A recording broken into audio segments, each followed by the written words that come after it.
Rising. Ooh, ba-da-da-da-da, ba-da-da-da-da, see ya. Wake up and rise, open your eyes. It's breakfast with the Thomases, the ultimate prize. Mental Wellness Monday, work it out Wednesday, pay it forward Friday, we'll season the day. Digital finance, harmony of love, serving food for what goes to rising as the beat and mid Eastern on P2GTV. Breakfast with the Thomases, come meet me. Let me see. Yeah. On it. Everybody Sing that song, girl. Sing that song. Oh. No. And no, that's not me. All right, that is me trying to get calls in. I was trying to, you notice this Grand Rising to you all. Welcome. I'm Alvin Thomas, the Gold Banker, coming to you live 1 gram at a time. And I am here with Miss Partner Extraordinaire, who is dancing around. So I don't know if she can even hear me yet. I'm thinking today, baby.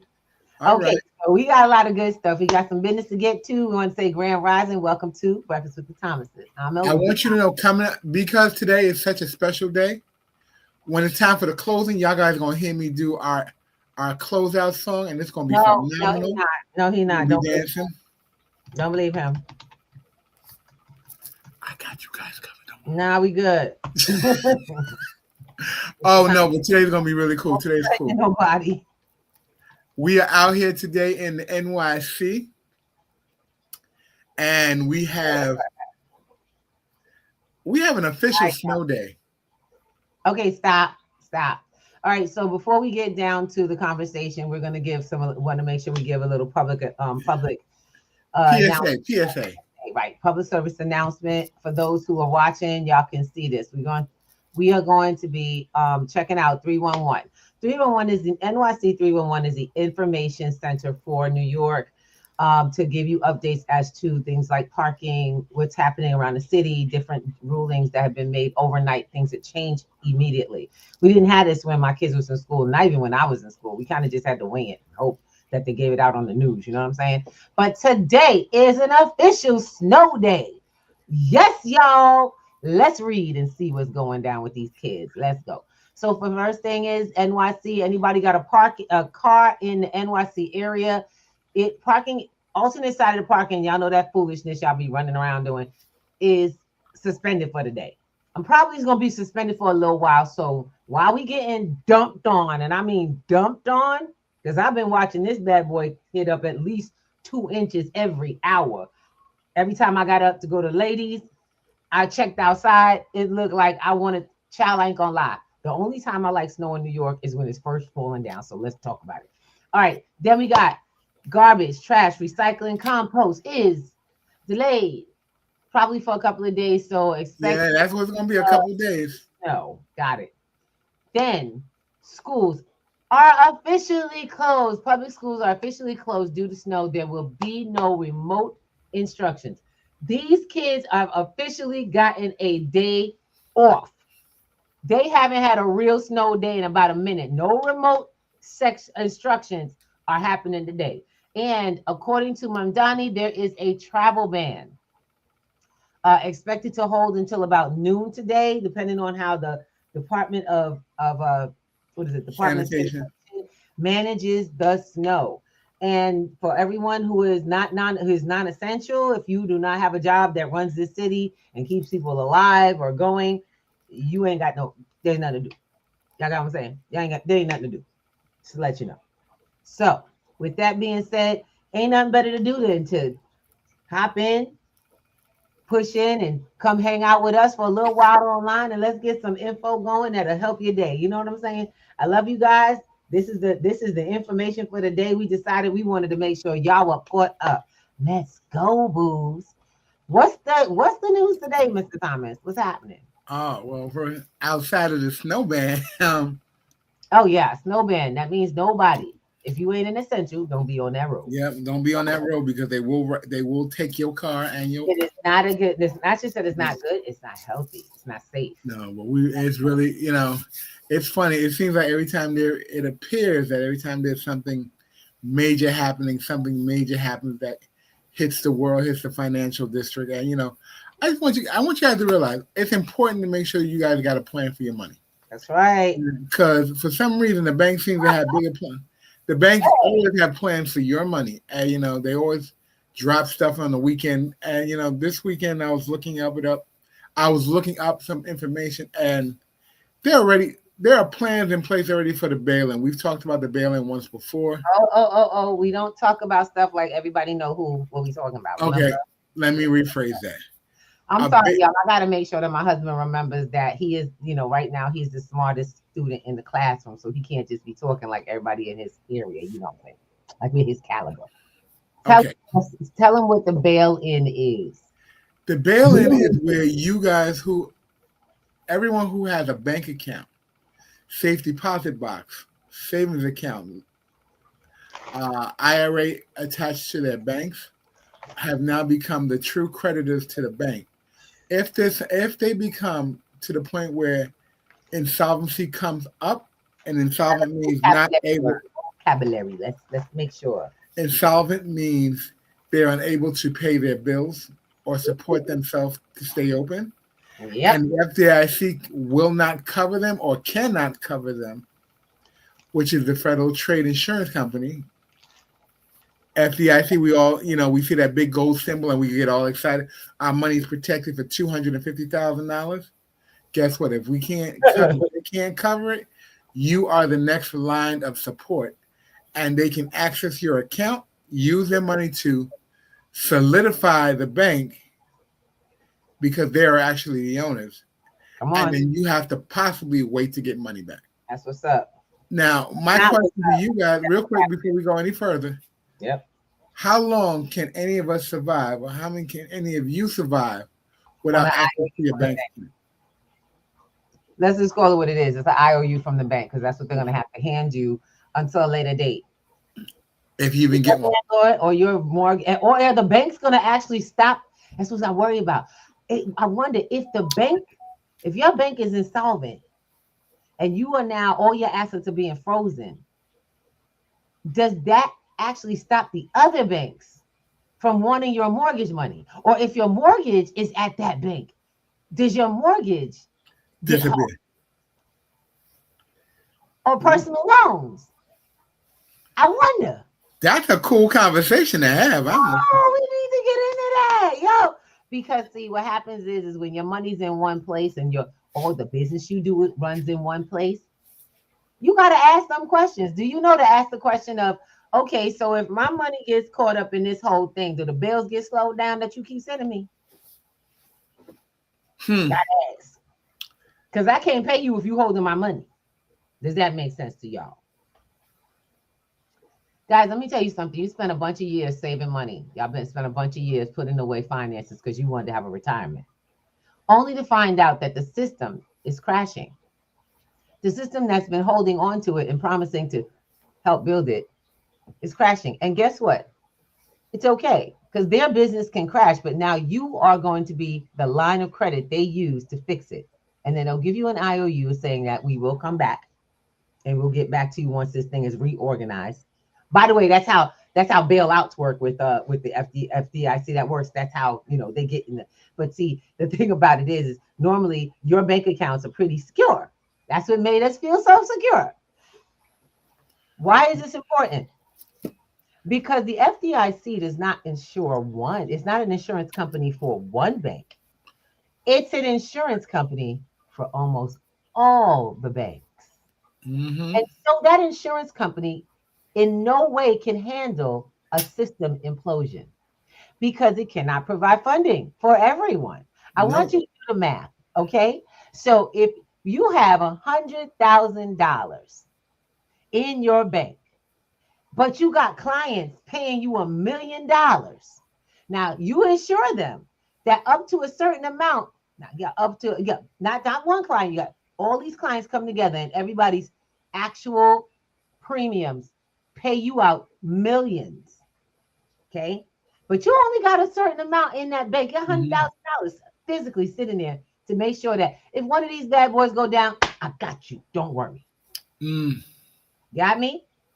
I got you. No problem. We can get the ones. 1 or 2. 1, 2, 3. 1, 2, 3, 4, 5. Holy crap. We ain't got enough money to cover everybody at one time. Now, I want you guys to think about that. I need us to start doing math, my loves. This is a community. It's time to save ourselves. It's time to save yourselves. We got to get some real thinking down here, because unfortunately, we are not thinking. We're feeling. We're hoping. It's time to do math and start putting people to task about what they're really doing for you. So we don't like to put out information without application, and we don't like to share stuff that doesn't have some sort of, backup. So let's get started. Mr. Thomas, are you ready to roll? Yes, let me bring that to the. All right, let's go.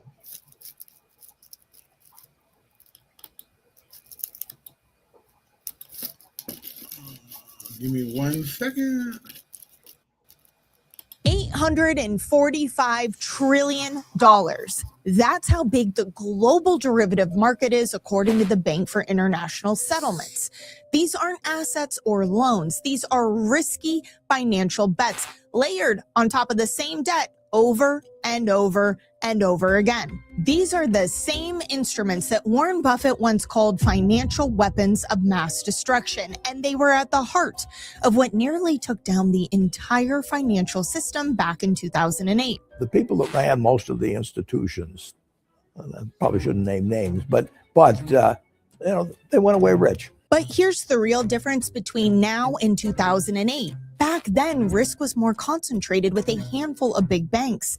Today, that risk is being sliced up and pushed into every corner of the system as banks use new financial tools like synthetic risk transfer and off-balance sheet structure to move their exposure into your pension, hedge funds, and asset managers, making them look safer on paper when in reality, just because the risk is less visible, it's actually highly contagious. And all of this is happening as global debt hits record highs, the U.S. barrels towards a refinancing wall, and the liquidity crisis continues to tighten in a system that is more interconnected than ever before. In case you missed it this week, global regulators issued a formal warning on banks' increased reliance on risk transfers, specifically SRTs, or synthetic risk transfers, a crafty financial tool that banks use to shift risk off of their balance sheet without ever having to sell the underlying loan.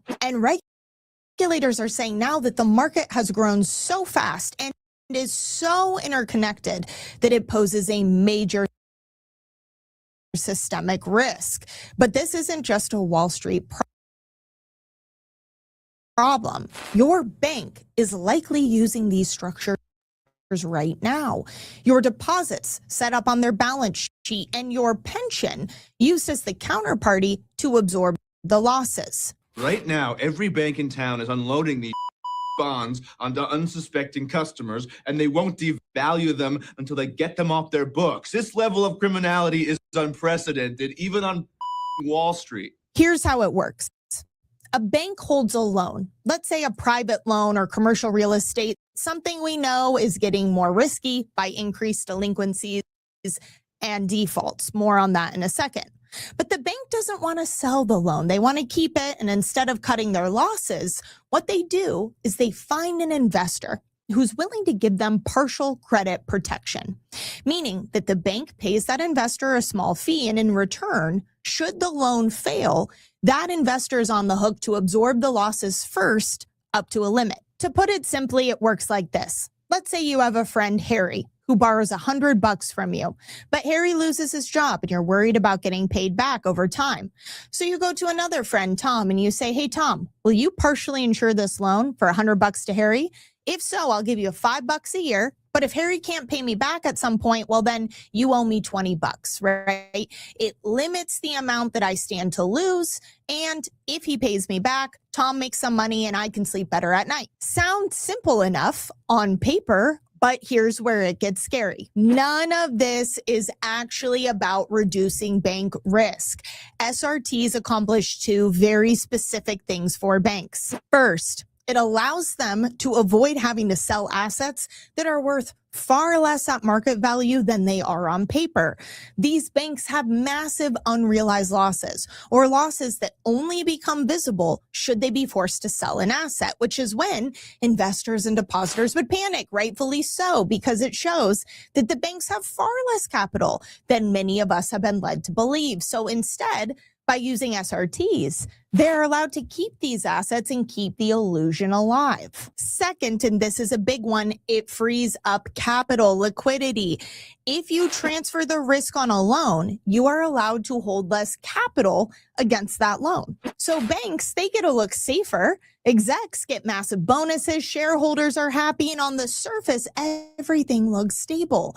But underneath, the risk is actually growing, and all it takes is one match to light a fuse, and the whole thing comes crashing down. But if you're wondering, well, wouldn't regulators stop it? Yeah, the same regulators who approved mortgage securitization in 2006, the same regulators who are just now waving a red flag when it's already too late, because believe me, it gets worse still. The insurers, the institutions that are taking on the risk, who are supposedly standing in the way between your bank and disaster, aren't who you think they are. They're not regulated institutions, they're shadow banks. Private credit funds, hedge funds, financial institutions that operate outside of regulation with almost no oversight and zero transparency to the public. Following the 2008 Great Financial Crisis and restrictions put on banks, shadow bank lending exploded. So much so that shadow banks now account for half of all financial assets globally. We're talking about private credit funds and highly leveraged loan managers who are making risky bets on companies that would never qualify for traditional loans. These are speculative, highly leveraged bets. We're talking 10, 20 times leverage on these companies that have weak credit and slowing revenue. But right now, private credit defaults are rising sharply. Think about what that means. They might not be able to absorb losses, especially if things turn quickly, but none of this is hypothetical. In fact, think about the loans that the banks themselves are using SRTs for. Let's start with commercial real estate. Office vacancy rates are sitting in some cities close to 20%. And recently, with AI concerns, we could see that trend continue to accelerate. You see the empty buildings. These are buildings that were financed in 2019, 2020, and now have to be refinanced at 2, 3, 4 times higher, yet there are no tenants. The math doesn't make sense. But who's holding those loans? U.S. banks. Regional banks are especially susceptible to commercial real estate. The losses today are nowhere near reality. The write-downs are coming. It's not a matter of if, but when. They're using these risk transfers to try to keep the levee to hold the water, but the dam is bursting. Then we have private credit. Again, these shadow banks that are taking on the SRTs from your bank. They are highly, highly leveraged in private credit, a sector that is seeing more stress today than it did in 2008. These aren't small, isolated issues. Look at what just happened a few months ago in the auto loan sector with the subprime loan crisis. Auto loan delinquencies hit the highest level on record since record keeping began, with millions of Americans more than 60 days behind on their car payments. As repo rates surged, the asset-backed securities built on top of these subprime auto loans began to collapse. If any of this sounds familiar, it's 2008 all over again, but instead of with houses and mortgages, it was with cars. If you have borrowers at the bottom of the credit tier who have all of their loans bundled and sliced up and repackaged as something new, you're going to feel it ripple all the way up, which is why we saw Tricolor Holdings, a subprime auto lender, collapse seemingly out of nowhere, shocking everyone, when in reality, the numbers showed what was happening all along. with many saying it's time to brace for impact because there's never just one, right? This is just the first of many. So the question becomes, with all of this risk and all of this growing stress, who is actually left holding the bag when everything comes crashing down? If U.S. banks failed today, it is far different than it was in 2008. In fact, most people don't realize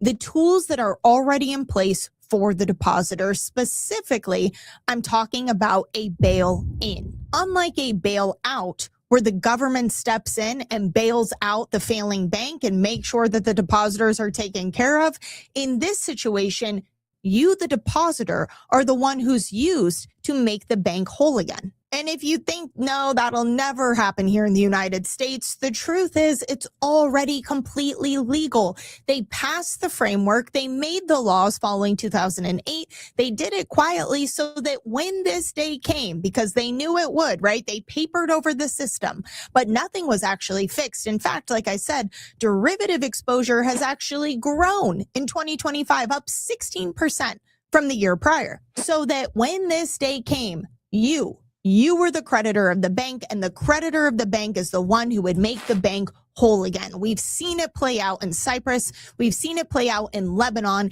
And make no mistake about it, the playbook is here and legal and in place in the United States. I plan to go to the bank and withdraw all the money I have in there. I can't trust them anymore. It's theft. They're stealing from me. And if you think that the FDIC, they're going to be the ones to save you, think again.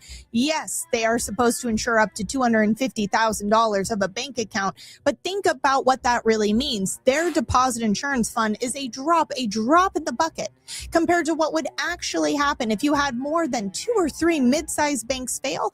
They do not have the funds. So let me ask you, how long realistically could you survive without access to your bank accounts? How long could you survive if they froze them, if they seized them, if they took away your savings from you? Because in many other cases, it has been years that people went without access to their funds, and then they were lucky if they got anything back. In most cases, whatever they had was taken from them to save the bank that robbed them in the first place. Now, I'm not saying that this is happening tomorrow, but the risk is real. The architecture is put in place. The SRTs are happening. And we know that there's a collapse right now in private credit. We know there's a liquidity squeeze. And what I always ask people is, if you know all of this is happening and very real, what are you waiting for to make sure you're protected?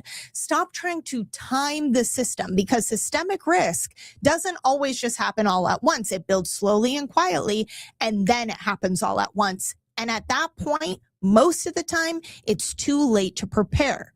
When we talk about physical gold being your insurance policy, I always say, if you're considering it your insurance, you have to have your insurance in place before the crisis happens, or else it doesn't do you any good. Now, for me personally, when I think about protecting myself and making sure I have a strategy for what's coming next, it absolutely involves protecting my wealth outside of this system, outside of this systemic risk, with a strategy that involves physical gold and silver. Now, if you don't already have a strategy, I'm not just saying gold and silver, but a strategy that involves physical gold and silver, specifically tailored to your goals, your concerns, and what is coming next, I highly, highly recommend that you download our free guide. It is a gold and silver guide. It has a ton of great information on there on gold, silver, its function, right? A lot that you can learn completely free. Download it so you have your copy by scanning the QR code, or there's a link down below in the description. All right, and thank you, Taylor Kenny, for that. Mr. Thomas, you in? I am in. I'm in. Yes, thank you very much for that. All right. So let's try to unpack some of that, because I don't think people understand what happened in 2008. Really not understanding that we are actually reoccurring. This is also reoccurring on the back ends. Those people woke up to what they didn't know, but there were several people. Now, the movie The Big Short, that's what she was playing when they was talking. The people were talking about how, this is unprecedented. People are this. I thought that looked familiar. Yeah, that was from the movie The Big Short. And The Big Short was a movie that was made to explain exactly what happened and how it took place after the fact. So The Big Short was made a couple of years after we did actual, and this was derivatives, but in the housing market. Derivatives, and to be very honest, are when you take something that has whole value and you break it down. You break it down, similar to ETFs. Is it ETFs now? Okay, similar to ETFs, and you break it down and then lend it out more than its value. When that process starts to fall apart, that level of loan or that level of debt falls apart, so does what's inside of it. So does everything. So I want you to imagine that that at one time they were giving houses to people who just, everybody was getting a house. You get a house, you get a house, you get a house. Anybody could qualify for a home, whether they had a house, whether they had a job. They had a lot of Latinos at the time got homes. A lot of people ended up homeless at this point because they were given homes because the loans. That's how you get a home. You get a home loan, and once you qualify for a certain amount of money for money, right? You just have to pay it back. All of those bad loans defaulted at the same time. So what happened to those houses? Those people couldn't pay those back. They couldn't pay the loans back. And then the price, what happens is the subprime market went up. The interest rate went up. And so everybody got a balloon payment mortgage statement. Exactly. At one time. And so the banks were not getting the money back. The mortgages went up. People were like, oh, ain't this insured? Who you think insured the banks? When that money disappears, you guys have the money that the banks depend on. Yep. They take your money and then they make loans against it. If they make bad loans against your money, who do you think they come? Whose money money went bad? It used to be the bank. Now it's you. They've passed the responsibility on to you. It's funny. What's funny about it isn't even you, the consumer. It's not even the bank's money. It's the bank's bad investment choices that are actually going bad. Truly speaking, it's their investment choices that went bad, belly up, or just defaulted. And you are now the counterparty risk holder to what has just happened. You know, and we want you to understand that lady was talking about taking all her money out the bank. Well, where's her next check going to come from and go into? How's she going to get her money? How do you get your money out of the bank? You remember, all of this is connected. All of it's connected. So you could take everything you have out of the bank. If you still have cash flow going into the bank account, they're still getting it. They're still getting it in. Once you take it and you divert it, where are you going to put it when the whole system has been affected at one time? Hold on a second. We got a bubble. Let's get it in. Miss H. Minor rising. Are we able to take out our money now? That's the other thing. She said, are we able to take out our money now? We are, but you're limited and you can be restricted. Yes, they can. There are restrictions in place. There was a conversation last week that we had, and we were talking about limiting the amount of access. And no, it's already in place. I'm sorry. Let me not say they did put it in place. Yeah, already. Well, it's not a day. These are new rules, and I try to make sure I put it out there. So I got a little something. I'll play for you. Play for y'all. But what makes it really heinous, and I really got to say this: when I heard it, I'm still studying behind it because it pissed me off when I heard it the first time. Yeah. You know, we had this number that the banks put out years ago called 10,000. Anything under 10,000, you didn't have to report. Right. Now they have something called strategic tracking. If you do multiple cash transactions, you are now being looked at as a possible threat to the financial system. Yes. Because you might be doing something different with your. All right. Look, go ahead, because I'm just shy of saying that they think you're laundering money when they've been doing it for years. How do you launder money in an account that you own? It's interesting. It has your whole identity on it, and all of a sudden you're starting to launder your own money, huh? It's like now you're paying all your bills by cash because it's too pricey to put it on the digital, and all of a sudden, oh, that's shaky. That's shaky. And so it's what it is grooming. It's grooming you to become a part of the system. Is it grooming's the word? It's grooming. It's financial grooming. What they're doing is grooming you into a digital system out of the cash system so that they can monitor it. Once you take the cash out of the bank, they can't see it anymore. They can't see the activity. But when you use it to swipe and you go pick up stuff and pay your bills and everything is ding, ding, ding, ding, tap, tap, tap, tap. And I got to be, it's funny. I am very much a tap kind of person. Now I'm at the point where, How would you stop doing that? I'm telling you right now, I used to tell this. Oh, man. I'm a tap hound. Hey, Brooklyn Marv, how you doing, Bobo? We got folks that was hanging out in the house on the multiple levels. We got stereo. We on Clapper, Grand Rising. Welcome, Grand Rising to you all. Grand Rising. Infomercial coming up. It's actually it's information. So you guys know that we teach digital financial literacy. Now, what I wanted to do is information, but I like the way we were able to place it. Would you guys like to see a little what we do in our financial literacy class? Oh, hold on. She done threw some dice out there. Hold on, let's see what we I'm feeling good. It's great. Look, it's a snow day officially. It is Monday, mental wellness. Let's go talk about what's happening. Because we're gonna talk about what's happening, but let's talk about what we want to do after. Let's have that conversation. You mind if I put it up, Mr. Thomas? Let it rip, girl. At the end of the day, the government. All right, let's do it. I'm gonna start it over. Oh, excuse me. Let me pour that. Yes. Is that me? No, it's you. That's me. Here we go. All right, let's talk about cash. For years, there's been a clear, well-known line in the sand for when the government starts paying attention to your withdrawals. Yep. But that line is about to be completely redrawn, and it's happening in 2026. This change could really shift how banks look at even your most routine transactions. So let's break down exactly what's going on and, more importantly, why.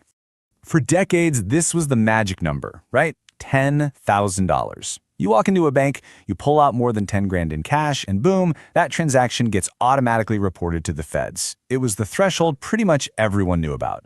Well, you can go ahead and say goodbye to that long-standing rule. It's about to be history. And here's the new number. Starting in 2026, that reporting threshold is going to plummet all the way down to just $1,000. No, that's not a typo. It's a massive, massive change, and it's designed to give federal agencies a much, much closer look at how cash is moving around. Now, just to be clear, this isn't some idea from a single agency. We're talking about a coordinated push from the Department of the Treasury, the IRS, and FinCEN, which is the Treasury's financial intelligence unit. They're all on board. The official reason? To boost financial transparency and crack down on illegal activities. But, what does that really mean in practice? Well, it really all comes down to stopping one specific thing, a behavior called structuring. This is the real target here, and it's pretty much the entire reason they're making such a dramatic drop from $10,000 all the way down to $1,000. So what is structuring? The idea itself is actually pretty simple. It's when somebody intentionally breaks up a big cash withdrawal into smaller chunks. Why? To stay just under that reporting limit and hopefully, fly under the radar of the authorities. Here's a perfect way to visualize it. Let's say you've got a guy, we'll call him Sneaky Stan.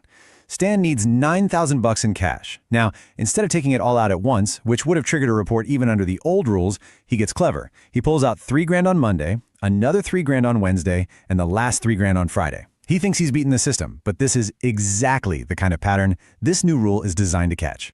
And that's really the whole point here. By dropping that reporting limit to just $1,000, regulators believe they can spot these kinds of patterns way more easily. The ultimate goal is to close the loopholes that people use for things like tax evasion or running an entire business off the books with nothing but cash.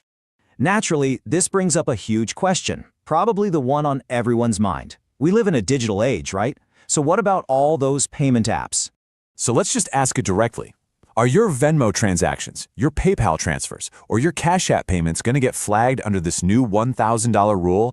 Well, the official sources have given us a pretty big hint about what they're after, and it's actually kind of catchy. The focus seems to be very, very clearly on physical money. Okay, let's get really specific. The source materials for this 2026 rule change, they are laser focused on physical, paper cash being withdrawn from banks. They talk about cash transactions, banks, consumers, but you know what they don't mention? Venmo, PayPal, or Cash App. Now, that is not to say that digital payments aren't monitored in other ways. They are. But for this particular $1,000 rule, the target is good old-fashioned paper money. Okay, so let's bring this all back home. What does this actually mean for you, for your wallet, for your day-to-day life? Let's talk about the practical side of all this. First, and I really want to make this crystal clear, taking out $1,000 in cash is not a crime. It's not going to be illegal. Nothing about the act of withdrawing your own money is changing. This is all about reporting. The bank just has to log it. That's it. And that log isn't there to trigger an immediate investigation into every single person who takes out $1,001.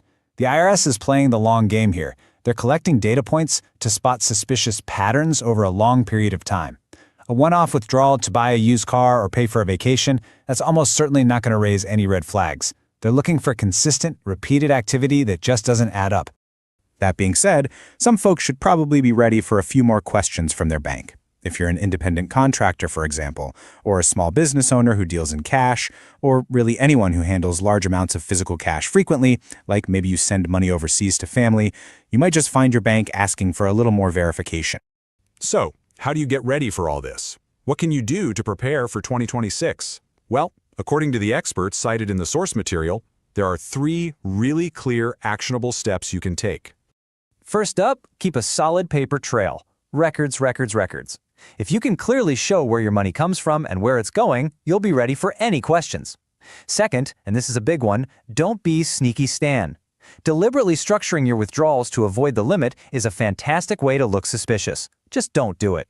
And finally, if you're someone who really does move a lot of cash for legitimate reasons, it's probably a smart move to talk to a financial advisor. Make sure all your ducks are in a row. At the end of the day, the government's official line on this is pretty straightforward. They say this isn't about penalizing ordinary people. It's about modernizing how they monitor transactions and ultimately closing those loopholes to protect the financial system for everyone. And that really leaves us with the big central question here, doesn't it? Is this a necessary step forward into a new era of financial transparency? Or is it a step too far? Maybe even the beginning of the end for our financial privacy? That's the real debate at the very heart of this new rule. That's first. So what? God, there is so much to unpack there. It is disgusting. Mr. Thomas, you gonna come back in the room? Benson wants to do his work and do his checking. They want to monitor.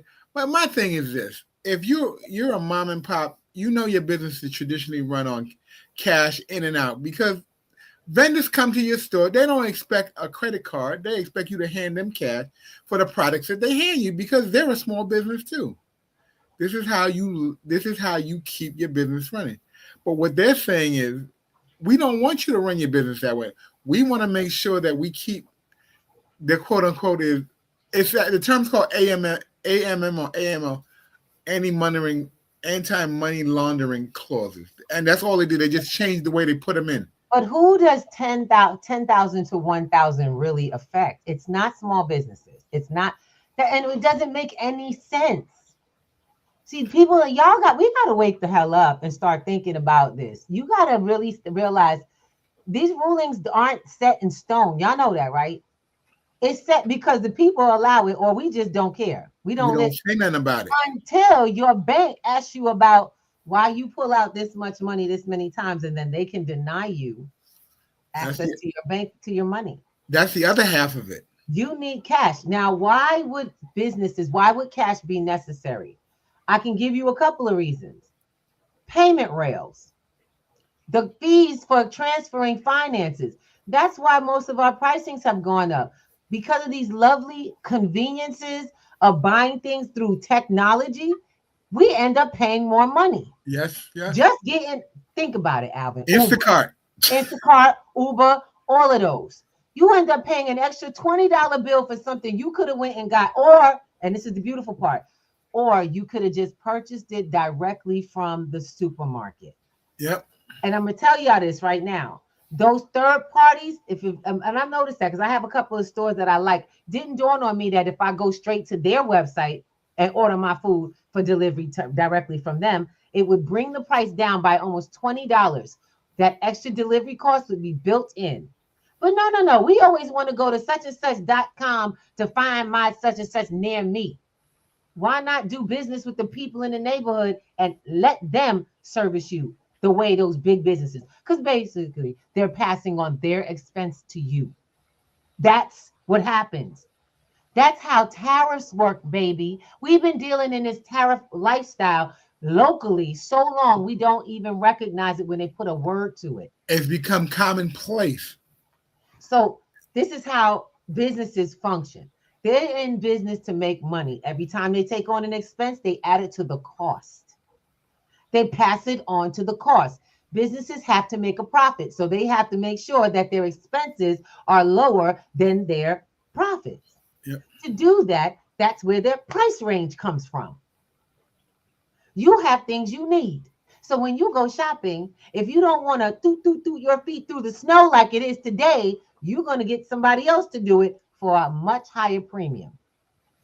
Yep. And the businesses ain't taking that on. They're not going to have people coming in their place to come do shopping for you, and they're going to take it on. They get paid right up front from your credit card. Let me tell you, today is that day. If you hire someone to do your shopping for you, there will be a premium attached. Oh, trust and believe. Let me let you know. And then you're going to have to wait. Whenever they get to you, they get to you. Exactly. But there will be a premium attached to it. But see, I'm not worried about the time frame. I'm worried about that you guys aren't realizing that what's on your receipts. You're not reading these things. I get into it with everybody. I let folks know I don't pay. I'm gonna tell you right now, call me what you want. Y'all can stop watching and listening. But I don't pay people. I don't pay my service people an average of 18 to 22 cents. I'm sorry. An average from 18 to 28 cents on the dollar for eating food at a restaurant. I just paid for the food because the restaurant had the requirement to price their food to pay their staff. Y'all get that? You don't pay the staff by coming and sit at the table, but you keep giving them what's called a gratuity mandatorily. Guys, we have gotten, there's countries where that gratuity is not included. It's actually considered an offense. It's an offense. And try to give somebody a tip. It don't work because the price is the price. They know how to price their stuff. And you will offend somebody very much. Offend people. Why is that abroad? But here in America, we've made it a status thing. If I could give you, I'm a hook you up. Let me explain something to you. I am not so rich and so wealthy and so secure that I will give away a third of my income just to look good. If I'm gonna do that, I'm gonna get a tax return on that bad boy because I'm in business. That's a good question. Do I get a tax return, a 1099 on doing my giving out tips? Because I want that on my receipt too. Gratuity is like donation. Y'all know that, right? Donations are a tax write-off. Hello. Yes, they are. Gratuities are donations. I will give you a thing if you present me with a 1099. Maybe that's what we should put. The next time we go out to dinner and we do a gratuity, sir, could you give me a 1099 for this, please? I need They don't have to. It already says it on there. It's on the bottom. You're doing it voluntarily. When you give people money or you give an organization money, because that's what you're doing. See, you need to talk to your tax preparer because this is not tax advice. I don't do financial literacy. I do financial literacy, not financial advice. So get the rules and the roles from there. Try to get your money back. Because my thing is this. First of all, you don't make enough. Second of all, it's not worth enough when you get it. It don't stay. I don't care how good it is. I teach digital financial literacy to teach people how to get their money out of being lazy. So no lazy money is our mentality and our process. We teach folks how to take what you have and make the most of it. Because if we're not doing this in our community, what happens? And I love how people go, well, you're not doing it for free. I did it for free for 4 years. I ain't doing it no more. I told you that this was coming. We told you that the world was going to be not only digital, but again, they're preparing you for a new finance. Once they crash the system and y'all can't touch your money, it's okay. Because now you're going to get CBDCs and you won't have to touch your money. There won't be any money to touch. There won't be any money to touch. You won't have any problems with. There'll be no fees for pay rails. There'll be one system of finance. You won't have businesses that are running fees from different companies because everything goes through the same payroll. The It's same already money. aligned. It's already aligned. It's called Fed Now. Look it up. Check your bank. Was set up in 2023 and you did nothing because you didn't. October 2023 is when it came through. And so I want you guys to realize something. We don't know half of what we need to know in order to have a future. So it's time to talk to folks that are making it happen. We do class every week. I've been doing this for the last I keep saying 5 years. It's already 6 years now. 6 years of teaching people that the system is not what you think it is.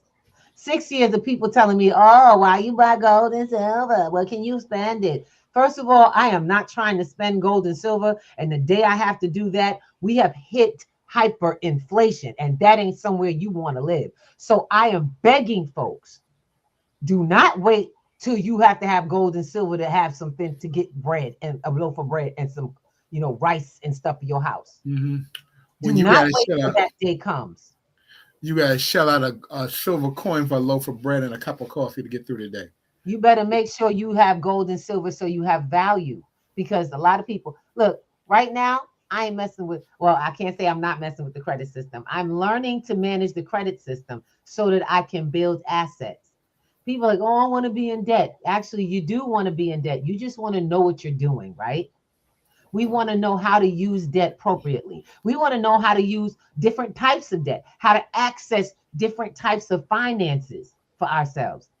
Because what you're afraid of is killing your life existence and any future you may have. But it's okay, because information changes everything. And most people be like, oh, I can learn this on YouTube. Well, you on YouTube learning right now that you have a lot of distraction across YouTube, a lot of information at one time. And how many of y'all been able to lay it out in order that hasn't taken you years to pick up on? Took me years to lay this program together, and everybody is getting a benefit of not just my time, but the gurus and the teachers and the trainers that I learned from. It's all in there. That's right. Because I'm 51 years old, 52. Oh God bless me. I just hit 52. I'm 52 beautiful years in my life. And you want to hear something?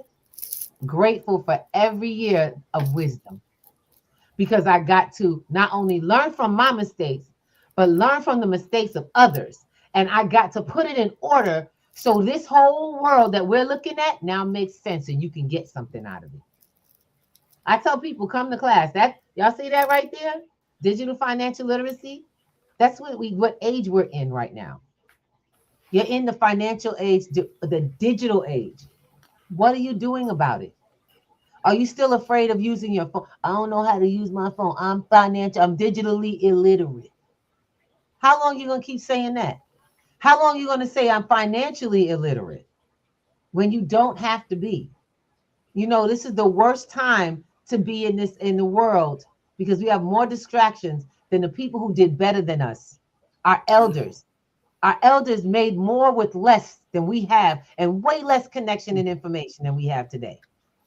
So it's time to get out of the distraction. I think the biggest thing is we're so connected. We're so connected to everything and everyone. We're disconnected. That's right. We're so connected. We're disconnected. We're connected to boxes. We're not calling people on the phone and checking in. Oh yes, and let me just say this for all my students that are watching, just to let you know, if you don't call me on the phone and check in when you need to, I'm letting y'all know right now. Most people don't care. Those programs that y'all get into where you got the offer opportunities and financial this, that, and the other, they're not looking for phone calls from you. They ain't helping you in your life. And if they do, they're only doing it so they can keep getting paid. I guarantee you that. I'm letting you know right now.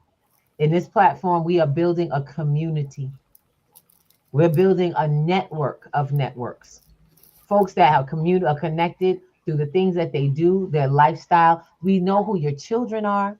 We care who your parent, who you're taking care of in your life. Mm-hmm. We care that things are going hard for you right now. Yes, while you're in class, when people get into my class, I have to remind them, this is not you leaving the world of that. It is you finally getting the knowledge to start to change how your world goes. It didn't just get easy because you went and got in a digital financial literacy course. It did not. New information don't change the world. It starts the process of you changing your world. It takes action. So we figured out how y'all can stop being busy and stop filling your head and start filling your world. So come to class or come hang out with us on Wednesday evening. See what we up to. Last Wednesday was priceless. Are you going to be in the room when it's time to start talking about what's going down and how we going to come together and make a plan to get it together? Because I don't need your money. I let y'all know right now. You will pay your tuition, but I don't need your money to know what to do with money. My question is do you? What do you know? What is your money doing right now? And if you got a 401k, when's the last time you looked at it? Man. What are you invested in? And question, when you need it, who got to give it? We're just sharing with you that you are now the county party risk. Oh, and yeah. there's another part that you don't really understand. You may not understand is that all derivatives markets are selling their assets over to private investors, and the private investors are selling it to these 401k fund managers to fill their thing to reduce their overhead and clean their shortfalls. And now your accounts are the other county party risk. So understand, look at what's inside your market. See if your 401k manager is offering you some new stuff that you ain't never heard of, stuff that you normally wouldn't get access to, and ask them who's fund, where's this coming from? Right. What company is in this? Yep. What institution is sending this? So on top of that, let me speak to my gigs, my was it gig community? People who work gigs, how you're doing the deliveries and stuff, and you're working in the restaurants and stuff. Because I want to hear, I don't get it twisted. I do tip for good service. You got to be above and beyond the nonsense. Young lady, have some good ones. Look, I am telling you right now, I report. I'm one of those people who report rest of my services that I get, restaurants, businesses that I do business with, because I need y'all to know what you're walking into. I look up places for other people's reports to see how they treated you before I do business. But I also, let me let you know right now, when you do a good job, we reward you. I don't mind sharing. I don't mind saying, you know what? Go take care of some stuff right now.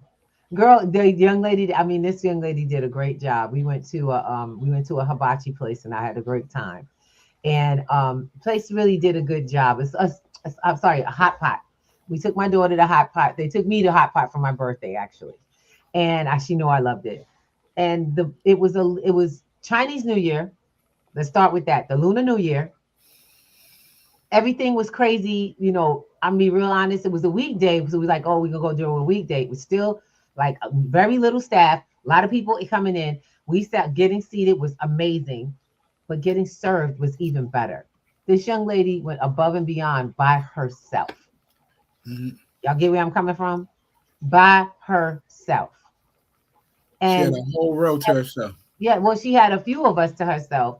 And then one other person was on the other side. Now, there's two people servicing everybody. And this young lady didn't miss a trick.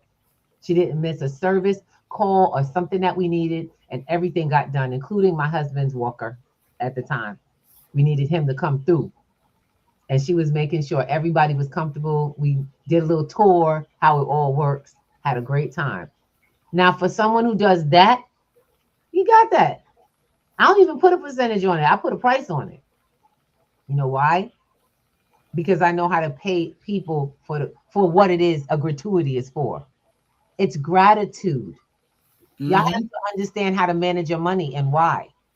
You got to stop being emotional or connected to things because of habit.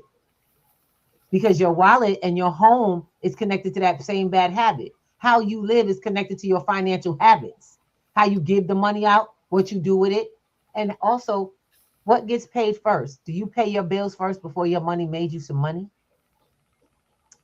We told you ain't no lazy money in this bad boy. No lazy money methods is what we're teaching. We didn't get that from anybody. We created it because we realized that was the problem. So we are here changing the game. And I got a whole bunch of students playing. I love it. Great service really matters. That's right, Miss Hilda. Thank you. How are you how you are treated? Exactly. Your experience. That's the only reason you went out to go out to eat, to do things for the experience. And if it's a bad experience, you should never come back and you should not tip. But let's talk about it, right? Let's talk about it. When you get your finances, how are you dealing with them? You know, oh, brother, how you doing? We got Goobaloo in the room. Grand Rising, brother. We also got Doc Tone AI. How you doing? How you doing, brother? With Sister Hilda. We on multiple streaming today, so we want to make sure we get this message out and strong.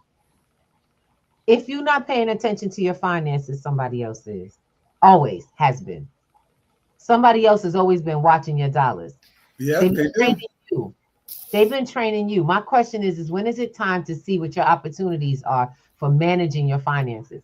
I tell people all the time, I ain't selling nothing. I'm an educator. You pay tuition to learn how to do something, to learn how to move your stuff, your finances, keep your bills going straight, keep making sure that you have a life. And people, I'm gonna tell you right now, you know why I'm happy I got bills? That mean I got something. You can't have bills when you ain't got no money. Y'all know that, right? When you got no money, you got no options. But if you got stuff, when people tell me, oh, Miss Ruby, I'm broke, I said, no, you're not broke. You're just illiterate. You don't know what to do with money when you get it. We haven't been trained properly. You've been trained to pay your bills, while millionaire kids have been trained to borrow money to pay everything off with your money. They with take your money. They collateralize and borrow back. While their money makes interest and pay off the loan, they done spent the money and they still got all that money sitting on the side. Can you do that? You know how to do that with your finances? You know how to do that with your paycheck? Before you pay it out to somebody else, you make sure it collateralized and then you go pay your bills. Y'all figured that out yet? That's a system. It's part of no lazy money. Because y'all keep paying everybody else first. And we teach you to pay yourself first. Because if you won't pay yourself first, you ain't got no future. Mr. Thomas. Yes, indeed. You with us? I'm just thinking about, because I'm in my head right now, because what I realize is that there's money out on the table that we don't take advantage of. All the time. There's always money out on the table, and people are like, I don't have. You just don't know where to look. And where you're not looking at is in your own pockets because it's already there. It's your habits. It's how you've been trained. See, my thing is this. We can share with you that the community exists. Until you show up, we love you. Anyway, we love you right where you are, just the way you are. And I have to tell people, I was telling people in the room on Wednesday, I said, people think this is an opportunity meeting, right? They think it's an opportunity meeting. When them folks left that room, they were like, really? This is what's there? They had all kinds of information to run on to change things like how to get more money back in your paycheck. They left the room with opportunities I'm talking about opportunities in the world that exist for themselves. And I'm not talking about, go buy this and this group and invite somebody. We build community conversations on moving up and shifting something. Mm-hmm. We talk about the problem and then create the resolution right in the room. Because, baby, it ain't getting any better for you if you don't have no information. The ones that's getting better for are the ones that are embracing what's happening from an informational application point of view. But everyone's thinking their doors are shut. I got a bunch of people telling me they're going to show up to class. I'm like, go ahead. It's all right. We'll see you when you get there. But, the conversation is everyone thinks when you say invite to, they're expecting the hustle to come. They're expecting the product to hit the floor. And the only product we give you is the fact that you have an opportunity to take care of your finances, and we share the education. Now, whether you get it or not doesn't matter to us, but it should matter to you. Ain't a damn person complaining that colleges have tuition. Not one. And none of y'all making money from what you learn. Guarantee you. Everything that you took and went to school for, you went and applied to the stuff they taught you at your job need to get done. That was it. Most of the stuff was your research skills. It's so funny. Y'all didn't get a whole lot of those scores didn't come from research. I constantly remind my students, you don't got no grades. You're not here for grades, baby. I don't grade you. Life grades you. This is your money you're learning how to manage. This is your finances. This is how those things you put in place in your plan when we created your actual portfolio plan. That's what we putting in place today. That's what we put in the steps of how to get to. I'm showing you the how to step by step. 1, 2, 3. Step 1, step 2, step 3. And once you learn how to do that and you do it again and again and again, you get to start placing things that you said on your list in your portfolio plan to your life. You start seeing it show up. It's a process, and we want you guys to be a part of it. We invite you every week. We invite y'all to Wednesday night. It's a conversation on a Zoom. That's free. Bring yourself, bring your friends. We talk about the whole deal. The whole deal. We want to make sure that all of y'all understand that life is going a certain way and that opportunities are huge to make things happen for yourself. They are. They're very huge. You don't have to sell nothing to nobody. Problem is y'all are already selling stuff. You know how many people I got in opportunities that have to keep recreating the wheel? They ain't got no help, just them trying to go. And y'all, I got to build my team. I got to build my team. My team is being structured right now because all of them are being shown how to make money. Everybody in our groups of education have been shown how to structure finances and keep finances coming in for themselves using everything that's in the world. Not one business, one opportunity, one product, one this. And then we're showing you how you don't got to beg a bank. You now are the bank. That's the opportunity you have in your life. Why do you think they're trying to shut down your opportunity to remove your money from there? They ain't trying to let you buy gold, silver, and crypto. Because that means you take them off the board as a necessity. They don't. I'm sorry, you take them off the board as a tool to do what you need to do. Excuse me. Yep. So I'm just gonna put this out and let my business owners know, if you won't make it in, anybody running a business and people are like, well, you know, I don't got no money. I gotta tell you right now, one of my students reminded me of something. I said, oh shoot, I discovered this a long time ago when I got my little clever wallet. Did you know you have one wallet that actually creates a payment system for you instantly, and it just is direct pay? You can actually do it over the internet. You can send somebody, you can do it tap by phone, and it's a payment. It doesn't even have a fee. It doesn't have an extra fee to it because it's wallet to wallet. That's right. You can actually start taking crypto in your business without having to go through third-party companies, this, that, and the other. But your problem is you won't come to class and learn how to fill that up because you got to pay money. You ain't getting out of this life without paying something. It's going to cost. You got to put your time on it. You got to put all your time on the line. And the funny thing about it is when they don't pay for something, they don't see the value. But they always say, why do I have to pay for it? Why do you have to pay rent? Why do you have to pay your rent? Why do you have to pay for your products? Why do you have to pay employees? You don't ask that. Why do you have to pay for financial knowledge?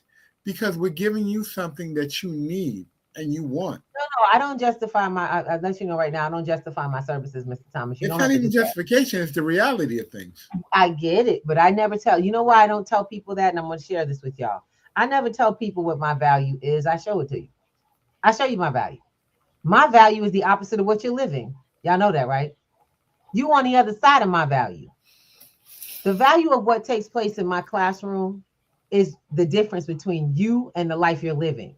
Most of y'all are just loving this emotional happiness, but you're terribly miserable with your financial situation, scared to death. You know the financial system is falling apart. It's actually being restructured. It's falling apart because it's all you knew. What I know is something. I know the other half. This part that you keep seeing on commercials, you keep seeing in wealthy people talking about, oh, we're Bitcoin this and banks and crypto this and all kinds of stuff. I try to tell y'all, but I know how it works, and I know how to make it work for me and for others.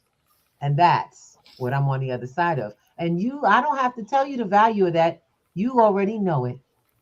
The question is, are you willing to pay the price?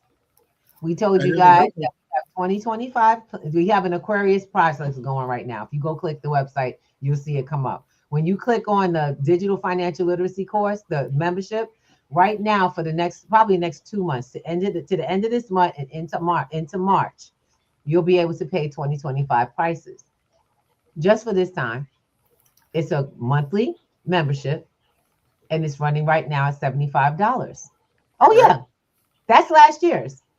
And that was last year's discounted price. Letting you know now. $250 for this year. And if you don't like it, it's okay. You can pay my other friends at $500. I have a bunch of other people who teach. Oh, yes. I will introduce you to the community of this information. It is no longer free. When everybody was giving it away, everybody did. Y'all want to believe us. Now the world has shifted to everything all of us crazy eccentrics have said. Y'all think we're supposed to give it to you. Time is up. That financial advisor is not even giving you this. Financial advisors aren't even letting you in the room unless you pay them per hour for consultation. Oh, yes, I absolutely do one-on-one trainings. I do. I'll let you know right now. I have one-on-ones. We have our group classes, which is our platform. Let you know now. We have master classes. We have video. We actually have video libraries. If you become a member, you get everything. When all of our members, anybody who gets a membership, you get everything. One-on-ones are built in, but they're very differently structured. So you get, with the membership, you get the one-on-ones, you get the classrooms, the live classrooms, you get the replays. You also get the digital revamps of the classes so that you get to learn from our digital platform. Oh yeah, you get live. Everything is connected. You also get to be a part of growing process of labs. And I love it because our labs are real. Right now, our students are in a competition to create finances. They're utilizing platform funding, and they're in a competition to see who makes the most money in a month. Yeah, this is fun. And they're having a ball learning how to be a team and grow money together. Now, while I don't mind them growing my cash, the groups get to keep the finances they grow. They don't get to keep the platform money, but they do get. Look, I done turned the game on its ear. Everybody else wants you to use your money, and most of y'all aren't believers yet. You have to see it working. But one rule I will tell you, do not watch the platform get wealthy while you stay broke with the same information. Nope, that is not the way to do that. Y'all understand? Come to class. I'll see you on Wednesday night. Wednesday nights are on the website, so all you got to do is go look at our community. What is it? A community help action. It's a community action meetup. Every Wednesday night at 7 p.m. We ain't joking. Eastern, be real clear. 7 p.m. Eastern, come on and hang out with us in the room. What we do is way different than what you see on these. So if you're inviting friends, tell them this ain't multi-level marketing, come in this room. What we talking about is real. Bring your questions. I mean it. Bring your questions because we do the research right in front of you. My goal is to make sure we stop being the ignorant people that don't do the work, and specifically the research work, that we don't know how to do our own homework. So if you down with the movement, you better show up, because for sure we show out every week. We'll see. And it will not be televised. No, it won't. All right. I love you guys. I'll see you soon. And peace and love. Y'all take care of this snow day and do what you're gonna do. Have fun. Sure, I almost got too comfortable hanging out here with this show. Ooh, ba-da-da-da-da, ba-da-da-da-da, see ya. Wake up and rise up in your eyes. It's breakfast with the Thomases, the ultimate prize. Mental Wellness Monday.